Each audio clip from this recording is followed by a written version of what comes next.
Manuel Gómez Morín fundó un partido político para darle voz a la minoría que en 1933 tenía la valentía de manifestar su desacuerdo con la corriente ideológica gobernante, militares emanados de la revolución. El Partido Acción Nacional llegó a la presidencia en el año 2000 con Vicente Fox. La ideología de Gómez Morín era solo un recuerdo, pero la ciudadanía, cansada del absolutismo presidencial priista, vio en el candidato panista la ilusión de la alternancia. Durante el gobierno de Vicente Fox, el panismo se fue transformando en prianismo y con Felipe Calderón se terminó de consolidar el pacto para gobernar el país por medio del PRIAN. La corrupción e impunidad solo fue eclipsada por el número de muertos del sexenio de Calderón, lo que le favoreció al PRI para regresar a la presidencia. La alternancia se vuelve a presentar, ahora bajo las siglas de Morena y en la persona de Andrés Manuel López Obrador. De entrada, el centralismo como base y el presidencialismo como la gran apuesta. Gracias por acompañarnos a su canal por internet. Soy Bernardino Chávez. Les damos la bienvenida desde Culiacán, Sinaloa, acá en el noroeste del país. La alternancia en el gobierno. Hoy vamos a platicar de lo que ha sido la alternancia en la vida política de este país, de los diferentes estados, también aquí en Sinaloa. Y creo que debemos de hacer un poco de historia, ya que pues uno de los partidos que se sumaron a esta alternancia, por supuesto, fue Acción Nacional. Allá por los 30 fue fundado, y estos tienen una historia que ahorita le vamos a platicar. Y ahora pues llega Morena, llega otra forma de alternancia. Vamos a platicar de la alternancia en esta mesa de análisis. Para ello le presento a mis compañeros y amigos. Ricardo Arnulfo Mendoza. Un gusto saludarlos, amigos y amigas. Alejandro Sicairo Rivas. ¿Qué tal? Un saludo, que estén bien todos. Ernesto Saldaña García. Un saludo a Sinaloa y a todo México. Pues les comento la alternancia. En marzo de 1947 el PAN obtuvo su primera presidencia municipal, la de Quiroga, Michoacán, y meses más tarde la de Oaxapan de León, Oaxaca, y un curul en el Congreso del Estado. En el 49 el PAN postuló 69 candidatos a diputados federales en 23 estados de la República. En el 40 apoyó extraoficialmente a Juan Andreu Almazán a la presidencia de la República. En el 58 el PAN postuló a Luis Álvarez como candidato a la presidencia de la República, y 139 como diputados. Oficialmente se le reconocieron 705,303 votos. En el 67 volvió a ocupar 20 curules. En 1976 consiguió 19 diputaciones. 3 años más tarde, aprobada ya la nueva reforma electoral, consiguió 43 diputaciones bajo el sistema de representación proporcional. En el 82 postuló a Pablo Emilio Madero como aspirante presidencial. En el gobierno de Miguel de la Madrid, en 1983, se le reconoce al PAN abrumadores triunfos a nivel municipal, sobre todo en el norte del país, Hermosillo, Durango y sobre todo Chihuahua. En el 88, por primera vez en su historia, el PAN fue relegado al tercer lugar en las elecciones presidenciales, en las que oficialmente resultó triunfador Carlos Salinas de Gortari. En un fraude que se mencionó en ese momento, Manuel J. Cloutier, quien había competido también por la gobernatura aquí en Sinaloa, obtuvo 3,267,159 sufragios, que representan el 17% de la votación nacional. En el 89, por fin el PAN consigue la primera gobernatura, la de Baja California, ganada por quien ya había obtenido la alcaldía en Ensenada, Ernesto Rufo. En el 91, otro panista se convierte en gobernador, Carlos Medina Plasencia de Guanajuato. En el 94 presenta la candidatura que presentó Diego Fernández de Ceballos, también llega a un tercer lugar. En el 2000 llega Vicente Fox a la presidencia y lo suple Calderón en el 2006. Como vemos, es una vida política de más de 70 años lo que el PAN ha entrado aquí, llegó a la presidencia de la República. Por eso mencionamos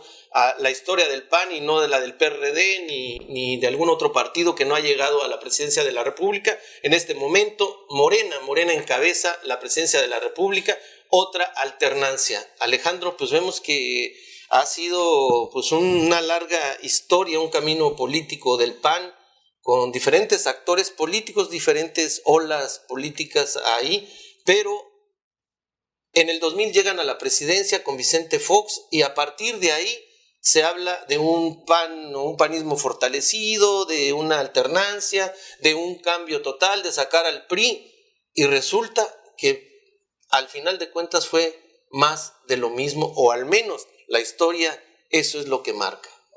Yo creo que es bueno recordar la historia del Partido Acción Nacional, ¿no? Porque las nuevas generaciones no la conocen y no alcanzan a percibir que tuvo momentos muy importantes en la vida política de México en su momento, que es un partido que prácticamente ha estado haciéndole la competencia o siendo la piedrita en el zapato del PRI, históricamente, y que ha tenido luchas muy notables por la democracia, por la defensa de los intereses del país, y que precisamente ese momento culminante cuando Manuel Cloutier en 1988, ese candidato presidencial, un sinaloense, sí, y que creo que anterior al triunfo de Vicente Fox en el 2000, es un momento que fue muy emblemático, que fue muy significativo para el PAN en la lucha por la democracia. ¿Qué pasa? Pues precisamente y paradójicamente cuando asume el poder, cuando gana la presidencia de la República con Fox en el año 2000, es cuando empieza el declive del PAN. Tanto que lucharon por para llegar a la presidencia de la República, la primera alternancia, y empieza un desgaste político enorme y una evidencia tremenda de que no sabían realmente qué querían hacer con este México, y pues la historia de Fox todavía gravita mucho en la atmósfera nacional y todavía sigue aquí enseñando el talante de muy cercano, lo veo yo lo diría en lo personal, a lo que está haciendo López Obrador, ¿no? Que llegan con una gran expectativa, con una gran credibilidad, y ese bono lo empiezan a malgastar de inmediato, y llegan a niveles donde pues Felipe Calderón, recordemos cómo sale de la presidencia de la República, a tal grado que le da lugar a un nuevo triunfo a Peña Nieto, al PRI. Del PRI, y cómo el PRI también regresa al poder en esa coyuntura y vuelve más corrupto, vuelve más cínico, vuelve más rapaz que en toda su historia, ¿no? Entonces, esto da lugar a la segunda alternancia, que es la de López Obrador actualmente en el gobierno, pero sí resaltar que fue un partido, el PAN, muy aportante al desarrollo de la democracia, y que fue también un factor para que esta transformación se fuera dando gradualmente hasta el momento que estamos ahorita. De Miguel, de Gómez Morín a Cloutier, a Maquillo, a lo que ahorita es el PAN, hay muchísima diferencia. Es algo que se siguió cultivando. ¿En tu punto de vista qué es? Bien, hay que recordar que la figura de Manuel Gómez Morín, que es quien ideó el proyecto de crear un partido político nacional que sirviera de contrapeso o de competencia a lo que en aquel tiempo, pues no era el PRI, pero era un partido nacional revolucionario, sí, ¿no? Algo así. Totalitario. Sí, entonces creo que la idea de Manuel Gómez Morín de crear un partido político fue buena, y estuvo durante 71 años, participando como una oposición al sistema político priista. Sin embargo, cuando llega al poder, cuando el PAN logra la presidencia de la República y logra también grandes espacios en el país y en las elecciones para diputados federales y senadores, creo que el PAN ya había perdido el rumbo, porque las ideas originales de Manuel Gómez Morín, Efraín González Luna, el mismo Luis H. Álvarez, Pablo Emilio Madero, ese es el verdadero panismo. Creo que es parte de lo que sucede, ¿no? Cuando se van perdiendo las generaciones de esas personas, se va transformando, se va transformando y logra desnaturalizarse al grado de que a 71 años de estar luchando por el poder, buscando crear, decían ellos, una patria ordenada y generosa para todos, pues 12 años no lograron encontrar ellos cómo hacer que eso fuera posible, ¿no? Cómo hacer que México fuera una patria ordenada y generosa para todos. Tendríamos que resaltar que Manuel Gómez Morín fue rector de la Universidad Autónoma de Sinaloa, Sí, de México, perdón. Sí, mira, yo creo que si algo de las políticas públicas que se pudieran establecer ahorita, siempre que se habla de austeridad, yo siempre recuerdo a Manuel Gómez Morín, porque en aquel tiempo estábamos por allá como en 1933 cuando Manuel Gómez Morín se convirtió en rector de lo que era la UNAM. La UNAM. En aquel tiempo el gobierno federal miraba a las universidades autónomas como semilleros de comunistas. Entonces lo que pensaron fue, le vamos a quitar la autonomía a las universidades, y como hubo resistencia hacia eso, el gobierno lo que hizo fue, les quitó recuerdo que de 11 millones de pesos en aquel tiempo de presupuesto, nada más les dejó 500,000 pesos. Con lo cual, pues era muy difícil que operara una universidad nacional con tantos compromisos económicos, y fue cuando precisamente Manuel Gómez Morín estableció un lema que se llamó austeridad y trabajo. Él dijo, primero, yo como rector de la UNAM no voy a percibir ni un 5 de sueldo. Ya era austeridad. Luego, las personas que lo rodeaban y que dijeron, bueno, yo no puedo donar todo, pero el 50%, ahí fue donde surgieron las primeras cuotas de la UNAM, que eran que los mismos estudiantes contribuyeran a sostener la universidad sin perder la autonomía. Fue difícil, pero esa austeridad que propuso Manuel Gómez Morín, eso fue lo que ayudó a que no se perdiera la autonomía, y eso fue pues también un ejemplo para que tuviéramos nosotros aquí la Universidad Autónoma de Sinaloa y las universidades autónomas del país. Eso es la verdadera austeridad que yo he visto, pero fuera de ahí yo no he visto que ni el PAN, ni incluso ahorita, ¿no?, con Morena, se habla de austeridad, pero es una austeridad que no se ajusta a la esencia, ¿no?, de una austeridad republicana donde no es pareja. Pues hay austeridad para unos, pero para otros no. Y generalmente es para los que están en el poder, no hay austeridad. Así es. Ernesto, todo lo que ha sido el PAN, tú fuiste militante también del PAN, ¿no? También fuiste, ¿no? Sí, varios años. Sí, incluso por eso es que me atrevo a dar esa información. Porque se sabe todo el ideario. Sí, yo fui creador, yo me leí todos los libros de Manuel Gómez Morín, me leí los de Efraín González Luna, leí toda la obra de Maquillo. Entonces yo fui creador del Colegio de Abogados Manuel Gómez Morín y del Club de Oratoria Maquillo. Sí. Mándeme. En este sentido, pues vemos los ideales que cimentaron al partido cuando nace, se va transformando, se van perdiendo, se van cambiando, como lo quieras llamar, pero de esos ideales, como la austeridad republicana, donde hay que hacer un cambio en el gobierno, pues a lo que pasó con Vicente Fox y Calderón, que fue prácticamente el mismo sistema neoliberal y todo esto que trae el PRI, y no cambió absolutamente. Bueno, voy a dividir mi participación en dos partes, la parte histórica y luego la parte en que ha resultado de la alternancia en lo económico y, por ejemplo, en la seguridad. Aclarando que Norma Villarreal de Zambrano fue la primera alcaldesa de México panista de 1967 al 69. Ahorita lo estaba consultando. Murió hace 3 años, en el 2016, casi a los 94 años. ¿La alcaldesa de dónde? De San Pedro Garza García, y fue la primera alcaldesa mujer en el país en el 67, hace más de 50 años. Bueno, efectivamente, cuando hablábamos de alternancia y oposición, pensábamos en el PAN. Sí, y en estos días, hace 30 años, Ernesto Rufo Appel estaba terminando su campaña y que fue el primer gobernador panista, pero la alternancia no se reduce al PAN.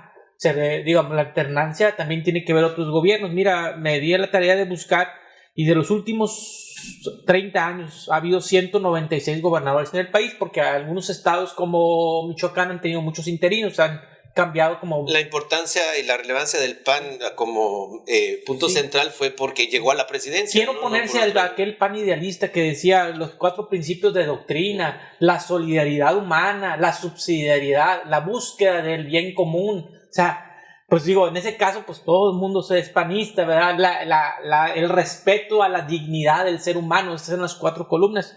cuando te dicen, tú eres panista, pues si yo creo en la solidaridad humana, en la dignidad humana y en el respeto a las cosas bien hechas, entonces yo creo que todos somos panistas, ¿sí? Pero lo que quisiera es que también la izquierda ha tenido su alternancia. Una cosa es el ideal político, sí, y el mensaje político, mira, y otra cosa es la verdad ya en la práctica, ¿no? De esos 196 gobernadores que del 89 para acá, 51 han sido panistas. Destaco algunos: Ernesto Rufo Appel, Pancho Barrio, que en un momento dado agitó Chihuahua completa, Javier Corral, que ahorita está, Fernando Canales Clarión, Nuevo León, Maloba, los dos, Echeverría, el de Nayarit, y el hijo también, Salazar Mendiguchía, Alberto Cárdenas, que llegó a ser secretario de Gobernación, Francisco Ramírez Acuña, también de Jalisco, igual que Alberto Cárdenas, que también fue secretario de Gobernación, Vicente Fox, que luego fue presidente de la República, Carlos Medina Plasencia, y unos muy controvertidos del estado de Morelos, los Estrada Cajijali y Adame, que fueron después relacionados mucho con el narcotráfico. Con el secuestro, sobre todo. Y Salvador Cejas Puro. Del PRD ha tenido, de esos 196, 23 gobernadores. Vamos a considerar que el Distrito Federal tiene el tamaño de una gobernatura. Está, obviamente, Andrés Manuel López Obrador, entre los destacados, Marcelo Ebrard, Lázaro Cárdenas Batel, Cuauhtémoc Cárdenas, Rosario Robles, Graco Ramírez y Ricardo Monreal. Ha habido ahorita hay 4 gobernadores de Morena, 2 del Verde Ecologista, uno del Movimiento Ciudadano, Enrique Alfaro, uno del Encuentro Social, que es Cuauhtémoc el Blanco, el futbolista, y un independiente. Entonces nos damos cuenta que sí ha habido, digamos, estados que han dominado o han gobernado, otras idiosincrasias. El punto es que no hemos cambiado las estructuras mentales de este país. El punto es que este país sigue atosigado en repetir formas de centralismo, etcétera, mientras seamos un país centralista. Ayer nos lo dijo una experta en temas legislativos. México sigue siendo un país centralista. ¿Cómo se comprueba eso? El 84-12-4. O el 84% del presupuesto en este país lo controla la federación, el 12% los estados y solamente el 4% los municipios. Entonces, mientras seamos un país centralista del que todo dependa de la presidencia de la república, ni siquiera de los gobiernos federales, de la presidencia de la república, vamos a ser un país que vamos a estar muy limitados en nuestra capacidad de desarrollo, porque tenemos que seguir a una persona y no tenemos que seguir a muchos líderes que pudieran abonar a hacer un cambio. Porque este centralismo es una manera perfecta de controlar todo un país, de controlar las políticas, de controlar la sociedad, de controlar lo empresarial, pero eso ha sido constante y no se ve que en esta parte de este otro gobierno pues se cambie, más bien se ve que se acumula más poder en el centralismo, ¿no? Pues exactamente, no se deriva en la acumulación de un excesivo poder que evita que los estados, las entidades federativas se desarrollen más allá de lo que el presidente de la República quiera. Y ahora con estos superdelegados aún más. Lo estamos viendo actualmente, ¿no? Cómo actualmente está muy enfocado el desarrollo del país hacia el sureste mexicano y el norte, el centro, más el norte, está siendo un poco descuidado porque, según el criterio del presidente López Obrador, para allá está la pobreza más profunda, más arraigada. Pero el centralismo, por ejemplo, en Sinaloa se están quejando en estos momentos ya los gobiernos municipales y el estatal de que no están fluyendo los recursos públicos hacia Sinaloa, ¿no? Que eso es una constante. Es parte del centralismo. Pero volviendo al PAN, yo creo que la crisis más profunda que ha vivido el Partido Acción Nacional ha sido con Ricardo Anaya como dirigente y como candidato del PAN a la presidencia de la República. Más que ahorita. ¿Perdón? Más que ahorita. O sea, con Ricardo había una más profundidad la crisis que ahorita con... A partir de ahí. Es una herencia. Como un punto donde el PAN se prostituye, se pervierte a tal nivel de que por lograr un proyecto político personal, Ricardo Anaya borra cualquier atisbo ya de moralidad, de convicciones en el PAN. Y centraliza en su persona todo el poder. Y esa capacidad de podredumbre llega a los estados. En Sinaloa lo vimos muy claramente. En Sinaloa prácticamente tenemos un PAN borrado que no existe, que no tiene ninguna presencia y que sigue todavía en los pleitos tribales y no logra reconfigurarse. Bueno, pues Ricardo Anaya creo yo que es el que aportó, después de Calderón, con su matanza y sus tantos muertos, que vino a generar en la sociedad mexicana una desesperanza de que el PAN pudiera ser realmente un gobierno eficiente y que dio paso de nuevo al PRI. Creo que vino Ricardo Anaya y borró con la cola lo que muchos habían construido con la conciencia, con la mente. Y en este aspecto se nota que hay un PAN fracturado. Apenas acaba de salir un video en donde dice precisamente Ricardo Anaya que tenía la razón y que es como empezar otra vez a salir para empezar a hacer política. En este aspecto, ¿el PAN tiene posibilidades otra vez de la presidencia o qué es lo que va a pasar? Mira, durante más de 80 años en este país solamente mirábamos básicamente dos opciones políticas, ¿no?, de partido, que eran el PRI y el PAN. La izquierda no desarrollaba, no se levantaba. Las causas, pues podemos durar horas platicando aquí las causas de por qué la izquierda no sobresalía, ¿no? Y por qué en el año 2018, pues sí sobresalió. Entonces, yo creo que básicamente en este momento pero la es gente una está izquierda, a la izquierda. Pero lo de López Obrador sí es una izquierda que tú la puedes ver claramente, porque hay panistas, hay priistas. Mira, Alejandro ahorita mencionaba que el PAN acentuó su prostitución política con Ricardo Anaya a la cabeza. Bueno, cuando Andrés Manuel López Obrador enarboló las ideas de izquierda en este país, eso sí. Lo hizo, bueno, pues en el PRD, sale del PRD y pues era lo que deseaban los perredistas, ¿no? Ya no pensaban ellos darle la tercera oportunidad para que fuera candidato a la presidencia de la República.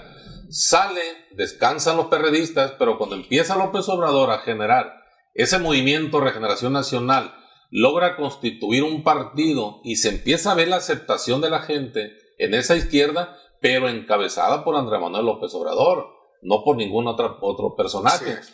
Entonces, en este momento, la balanza creo yo que pinta como Morena, PRI, PAN, en esa estructura, pues en ese nivel. Sin embargo, como decía ahorita Ernesto, el centralismo es lo que nos está haciendo daño. Así y es lo que ahorita creo yo que quizás sea por el inicio del gobierno de Morena, pero sí tiene que ir dirigido a acabar o a disminuir lo más posible ese centralismo, porque políticos de la talla como de Francisco Labastida Ochoa, me tocó ver una vez una declaración que dio que decía que el desarrollo en este país no va a venir del centro, va a salir de los estados, tiene que ser de los estados. Y lo estamos viendo ahorita, que Andrés Manuel López Obrador señala que la pobreza está en el sureste y allá está invirtiendo cantidades exorbitantes comparadas con las que dejó asignadas a esta parte del país, la parte del norte, y que pues ya... Pero bajo sus propios criterios. Sí, o sea, lo que él imagina, lo que él piensa, el estudio que nada le puede hacer cualquier institución o grupo de gente conocedora de lo que vaya a hacer allá. En todo el país hay pobres, ¿no? En por supuesto. Todo el país. Y cada región tiene su propia... Que haya más pobres en el sureste, que tengan más años, pero la realidad es que en todo el país hay pobres, ¿no? Entonces, ¿qué es lo que tenemos que hacer para que ese centralismo, ese federalismo inoperante que hay, presidencialismo, que maneja solamente 3 niveles de gobierno, y que esos 3 niveles de gobierno los quiere controlar la presidencia de la República, como decía, ni siquiera el gobierno federal, nada más, en la presidencia, esa oficina que se llama Presidencia de la República, en la que vemos muy difícil que ese desarrollo que requerimos, en lo que nosotros como ciudadanos, yo soy uno de los que considero que ya no existe, no deben estar reconocidos solamente 3 niveles de gobierno, sino 5. No hay solamente federación, estado y municipio, también hay sindicaturas y comisarías que abarcan una gran parte del territorio nacional, donde se encuentran estancados, donde se genera violencia, donde se genera el problema de los desplazados. Mañana yo voy a estar en Badiraguato, porque en Badiraguato hay un grupo de 300 desplazados que nadie los ve, que bajaron de Sinaloa de Leiva y ahí están atorados en Badiraguato, o sea, ni los bajan a la ciudad, ni los pueden regresar a su lugar de origen, ¿no? Y como que precisamente no existe. Por el abandono. Yo le preguntaba a uno de los que se contactaron conmigo, le decía, oiga, ¿usted qué cargo desempeña aquí en Badiraguato? Y me dijo, yo soy comisario de una comunidad que está arriba de Tamiapa. ¿Cuánto le pagan a usted por ser comisario? No, ni un 5. Entonces, ¿cómo va a haber desarrollo cuando tienen encargado de una comunidad a una persona que no le pagan ni un 5 por ejercer su trabajo? Y ese no entra en la cuarta transformación. No entra. Ahora, en está en espera, ¿no? Está en lista de espera. En este sentido, la cuarta transformación, bueno, ya pasamos el PAN, está ahorita. La cuarta transformación es la que López Obrador se imagina, pase por donde pase, o hay una cuarta transformación que va a venir a mejorar el sistema económico, político, social de este país. Se tiene que reflejar. Es muy grande y muy amplio este tema. Yo ahorita estaba escuchando y quiero regresar un poquito a lo del PAN, porque creo que el PAN cuando empezó a caerse no fue últimamente, fue en la época de las concertaciones, cuando ellos cambiaban gobernaturas con Salinas de Gortari a cambio de aplastar a la izquierda. Pues eso pasó con Rufo. Eso sí. Entonces ahí empezó el PAN a desidealizarse, ¿sí? Todavía a nivel nacional Luis Felipe Mena mantuvo cierto decoro y cierta separación. Para mí el momento clave fue con Gustavo Madero. Gustavo Madero, que fue el que por cierto metió de secretario general del PAN a Anaya, e incluso panista, el que salía con Broso, lo acusó varias veces a Televisión Nacional de corrupto, de recibir dinero a cambio de candidatos a gobernador. Entonces ahí fue cuando el PAN realmente perdió toda idealización, aquellos hombres forjados en la brega de la eternidad, que ya dijo aquí Gómez Morín, Efraín González Luna, Pablo Emilio Madero, el Maquío, que discutían idealismo. En la izquierda estaba un gigante, Eberto Castillo, el último hombre enterrado en la columna de los hombres ilustres, ¿verdad? Y ahora son unos mamarrachos ávidos de dinero y de poder. La diatriba es que quiero cambiar ahora de tema que me preguntaste, es el asunto de qué país se hereda. Se hereda un país con una gran cantidad de pobreza, donde hay alimentos, pero no hay poder adquisitivo para esos alimentos. Ya no voy a entrar en el tema de la seguridad, lo hemos discutido a saciedad aquí. Pero fíjate nada más, yo que tuve varios argumentos con varios economistas del PRI que decían que la macroeconomía estaba muy bien. Y esa fue una de las columnas vertebrales del último candidato del PRI-MEADE, que había grandes números a nivel de la macroeconomía nacional. Entonces yo siempre les cuestionaba, ¿y por qué el salario está tan mal, está tan fregado? Hay mucha carestía. Porque el salario va ligado a la productividad. Entonces si el salario va ligado a la productividad y el salario no aumenta, quiere decir que no producimos lo necesario. O vivimos en una economía de mentiras donde tenemos salarios artificialmente bajos, esclavizantes para la gente. Amartya Sen decía, cuando un país hay hambruna, hay carestía, o empiezan a haber problemas sociales, no es que no haya bienes y servicios, sino es la accesibilidad a bienes y servicios. Eso lo dijo un economista. Pero todo lo podemos aterrizar en que los pobres, yo no veo a un político que no diga que lo va a hacer por los pobres. Bueno, el mensaje de los pobres le ha dado muchísimo resultado a todos los gobiernos. ¿Sabes cuál es la ventaja de esto? Que se puede medir. En 6 años se puede medir el poder adquisitivo de la gente. En los últimos 30 años del neoliberalismo, el poder adquisitivo ha bajado 30%. Eso es un hecho que lo ha medido el Banco de México. Si se acaban los pobres, entonces va a acabar el discurso, porque imagínate un discurso, voy a ayudar a los que tienen dinero. No, la madre, todo el mundo va a decir, te voy a decir, ¿a quién va a ayudar? El discurso no debe ser acabar con los pobres. El discurso debe ser acabar con la corrupción. No, pues es que acabar con los pobres es cerrarles los hospitales, no darles medicina. Entonces, van a acabar con los pobres. Entonces está mal. Debe de recapacitar a Andrés Manuel. Pero ya está mal. Oye, fíjate, tú que conoces por allá Puebla, Oaxaca, Chiapas, Tabasco, Yucatán, Guerrero, Michoacán, son regiones que totalmente han estado muertas, digamos, en la prosperidad y el crecimiento nacional. Las ha matado el poder económico, económico y político. El discurso es, voy a repetir, no es acabar con la pobreza. La pobreza se va a acabar cuando se logren condiciones para que haya prosperidad. ¿Y cómo se van a lograr esas condiciones? Acabando con la corrupción y acabando con la impunidad. Para esto debe haber una cosa que nunca ha existido en este país: Estado de Derecho. Estado de Derecho, Alejandro, pues lo que comentábamos, ¿no? O sea, el poder político y económico, digo, es el que se encarga de medir qué candidato es más viable para los intereses de esta gente, porque en todo el mundo lo que mueve al mundo es el dinero. Sí, mira, ¿qué va a pasar? Que en 6 años, menos de 6 años, vamos a escuchar a los candidatos, inclusive al de Morena, hablando todavía de pobreza y de corrupción.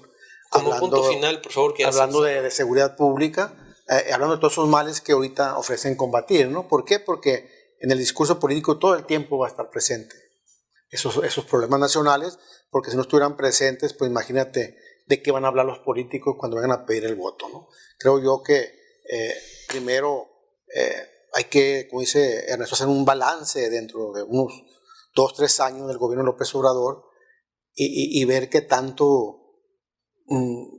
su discurso, que encierra muchas mentiras por las mañanas, todos los días por las mañanas, pega en este país, ¿no? Sí, ya eres porque entonces exactamente, ¿no?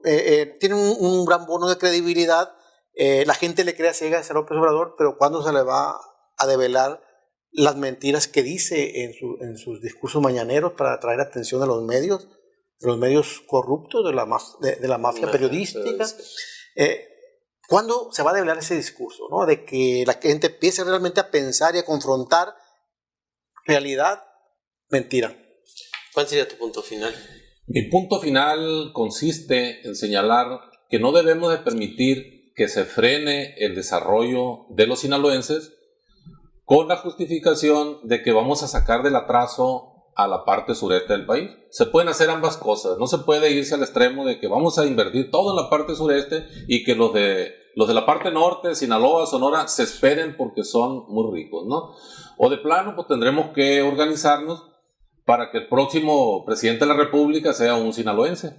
No, y en este caso nada más imagínate invertir, pero si inviertes 8,000 millones de dólares en algo que al último a lo mejor ni va a funcionar, pues inviértelos, pero que funcione. ¿Cuál sería tu punto? La alternancia no ha servido de nada en los últimos 30 años. Estamos peor que en 1988-89, porque las estructuras psicosociales, culturales de este país no han cambiado. Sigue habiendo corrupción, sigue habiendo impunidad, falta de Estado de Derecho.